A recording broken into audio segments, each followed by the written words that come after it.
Well, thank you for joining us. And we're going to be having a discussion about maladaptive daydreaming today. My name is Nicole Vetter, and you can find me on TikTok. And we'll add our links in the comments so that you can follow us respectively where you like to access social media. Hey everybody, my name is Glen San Juan. I help people with hypnosis, and I use my hypnosis techniques to help people with maladaptive daydreaming, amongst many other issues.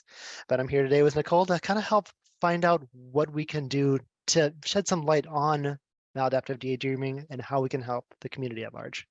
Absolutely. I'm so excited to be talking to you today. And we decided our first conversation was going to be about maladaptive daydreaming and addiction, right? Because Yep. I think specifically the cool thing is you focus on hypnosis, which Mhm. a lot of times is used for addiction, like you talked about, cessation of smoking, right? So when you're talking to maladaptive daydreamers, what kind of like language or verbiage are they using that makes it sound really similar to other addictions, like let's say smoking? Right. So one thing that I've noticed, there's a lot of people who, with someone who's addicted to smoking, or whether it's like addicted to alcohol, as opposed to someone who has to go to the store, buy the cigarettes, the alcohol, or someone who is addicted to like fast food and they have to go and buy it. In this case, people who have maladaptive daydreaming don't have to go anywhere. It's all here. But that emotion of the want to satisfy whatever craving they have Mhm. is all here. And they still get that same satisfaction of just staying in the head. Sometimes all it takes is just going to the room, closing the door.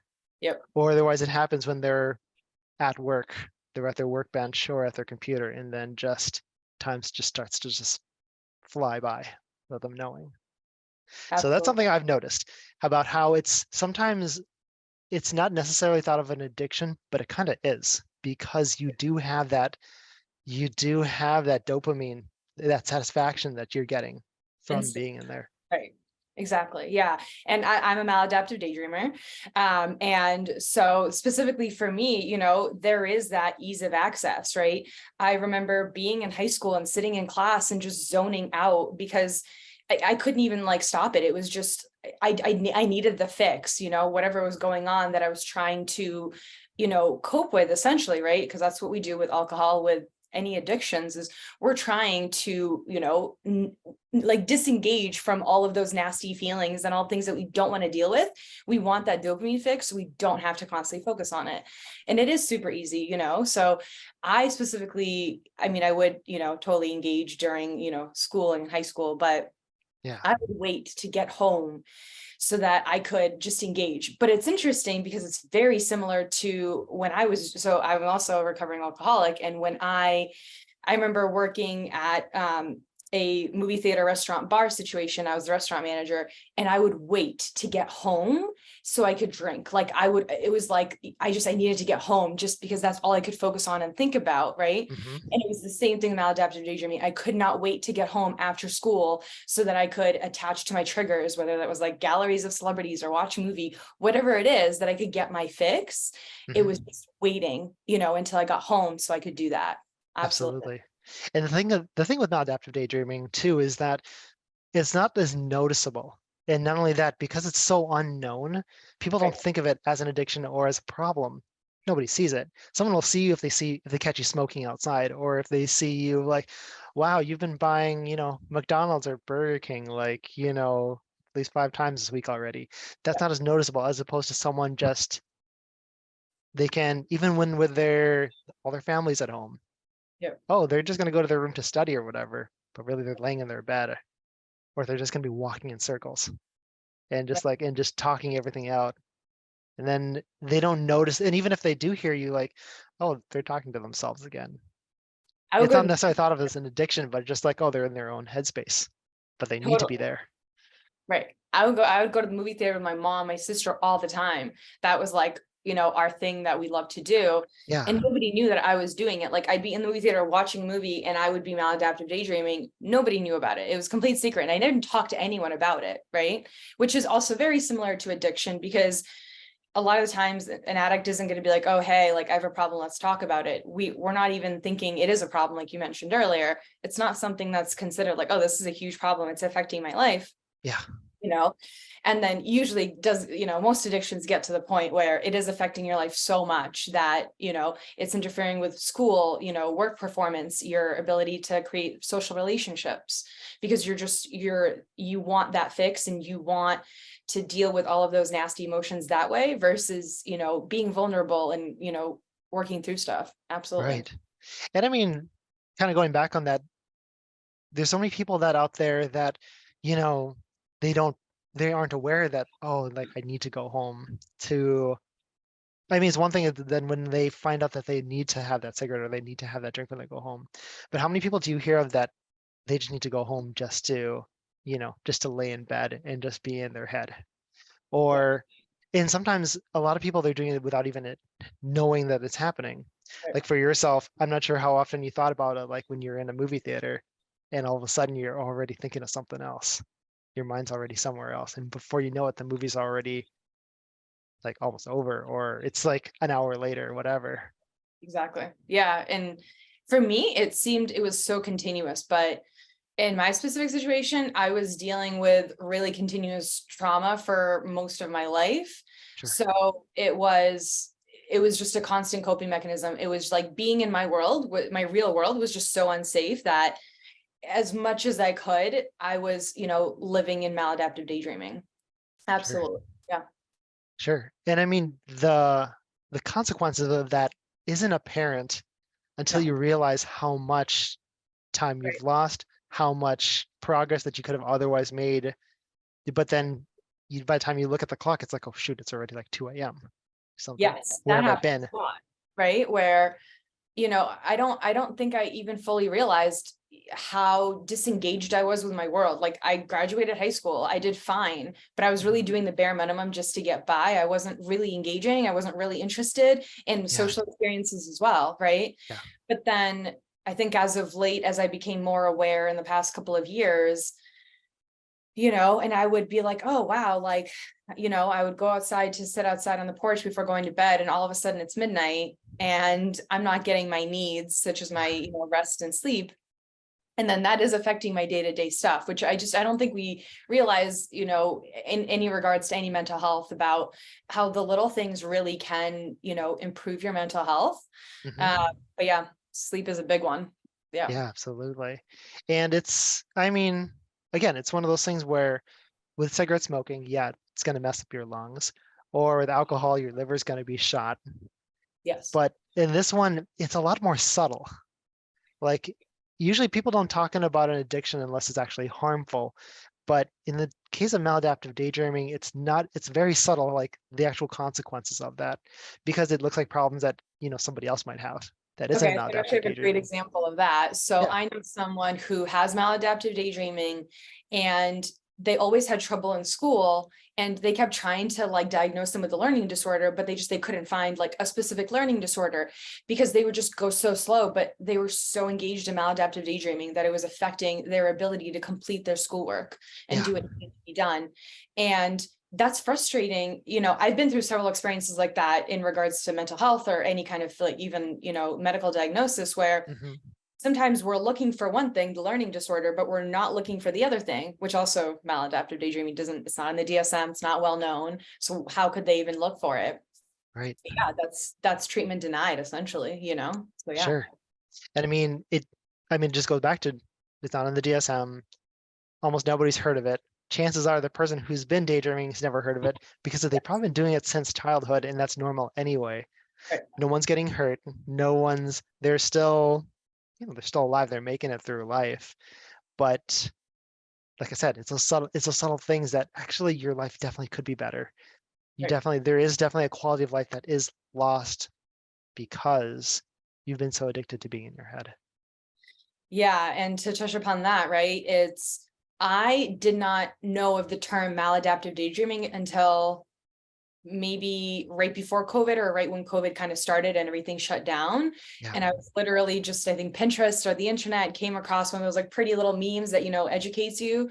Yeah. And I was like, oh my God, that's me. Yes, I have that. There's a word, it's a thing. I'm not insane.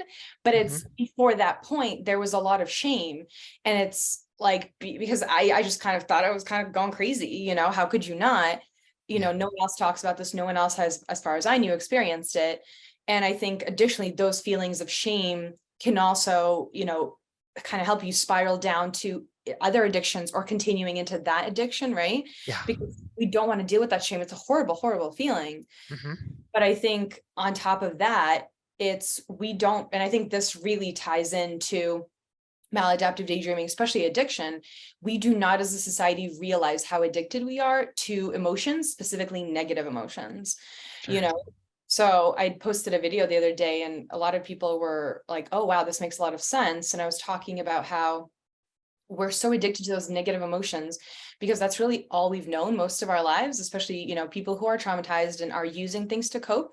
Hmm. And so, it's much easier to create scenarios in your maladaptive daydreaming that essentially let you kind of, you know, continue engaging in those negative emotions, but then it Hmm. like affects your sleep. It affects because you're so emotionally involved in this. Sure. But that's why we do it is because we are addicted to those emotions and we're trying to recreate them because that's safety for us. We've known that for so long Hmm. versus walking out of that addiction and being like, oh, let me look for happiness and joy and all these comfortable feelings. And that's hard. That's scary. Sure. And I think a big part of it is just even realizing that that's what's been holding you back. Yeah. Because like I said, I mean, you've been, if someone's had the trauma throughout their whole life and it's been normalized and that's just how their daily life is, how can they know to look for a solution if it's already been normalized for them? So I think that's part of the problem too, that not many people realize that that's what it was. And so they could end up going the rest of their lives living like that.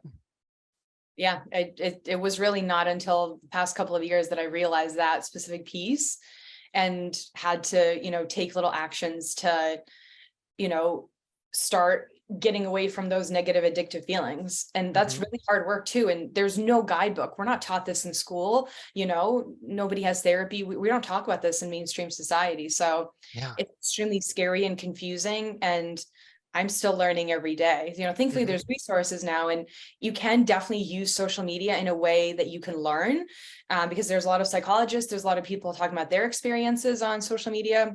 So I highly recommend using that. You can use social media to learn, not just, doom scrolling. Yeah. Although it's also super easy. Yep. And that's the thing. I mean, like it can be lost with all the stuff that's out there. But really, once you come to that realization of what's going on, there are resources and there are people out there. It's just still getting momentum. Yep.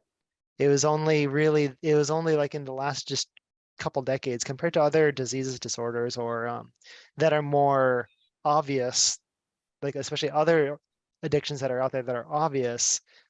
This one, like as I said, is a little more subtle, and it's not until you have that realization that Right. you know that you can start looking. And Yep. that's the beauty of living in the world we have today, that we do have those resources and we can Absolutely. help each other.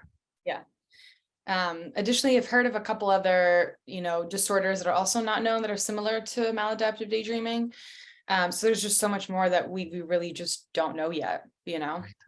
But I hope we kind of start, I hope maladaptive dream does end up in the DSM because I think it's going to help a lot of people, to be having these kinds of public conversations, such as the one we're currently having, because it's going to help people not feel ashamed, not feel like, oh my God, am I insane? Why am I like this? What's Hmm. wrong with me? There's nothing wrong with you. We're all perfect as human beings, but Right. where society's set up currently, it's very difficult to get, the information to get the help that you need. So yeah, Exactly. I'm just taking a look to see if I have any other. Oh, okay. So one of the questions that I additionally wanted to talk to you is I was hoping you could talk a little bit more about, hypnosis and how you help people with maladaptive daydreaming. Oh yeah, of course. So kind of like someone who has an addiction, someone who does have a bad habit, what I do with hypnosis, at least for me personally, with the type of hypnosis that I do, I help people to change their whole mindset of how they look at something. Now and that's something that we want to bring up about maladaptive daydreaming, about how it's, for some people, they're totally fine with it. And you'll Mhm. see this on social media where they'll talk about like, oh, I actually love being in my daydreams. And that's fine. Everyone's got their own preference. If it makes them happy, and if they're still able to move on in life and still be in their daydreams constantly, hey, more power to you. But for those that are struggling, who do realize this is a problem holding them back, that's where I'd love to talk to those individuals who want to change people. They want to change their minds of how they look at maladaptive daydreaming or how they can get more focused. And I use hypnosis just to help, like how I help other people with addictions, that there is a choice, that you're not necessarily going to be stuck in this loop of, I always have to be, I have to go home and daydream, like just be in my own world, or I don't have to always like reach for that bottle of alcohol, or I don't always have to go grab those cigarettes. What I do for my hypnosis practice and for my therapy, I help people realize that there is another option, that there is another way of looking at these issues so they can move on. I love that. That's great. I just forgot what I was about to say, but oh, okay, I know exactly what I was about to say. I always talk about therapy and how much it helped me, and it really did. Finding a good therapist, which is difficult, but finding a good therapist and really talking through everything that you don't want to talk through and process everything is super helpful. But Absolutely. that's really like one piece of the puzzle, right? There's a lot of other things like that's important to get all of the junk outside of your body, right? All of that trauma, you need to just like let it out. And for me, talking is huge. Some people like to journal, but there's other things that we need to be able to move forward and create the lives we want.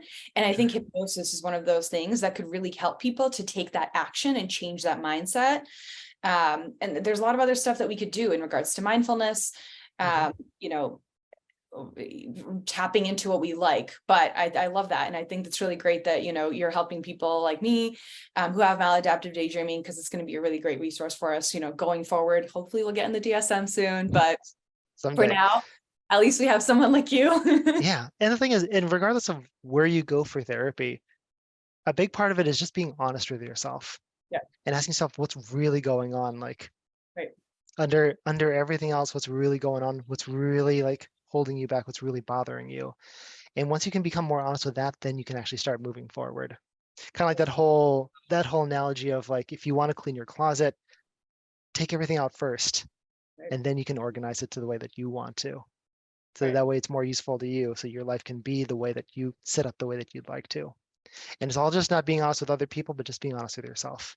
Having that mindfulness, whether it's journaling, whether it's talking it out with a therapist, that Right. makes a huge difference.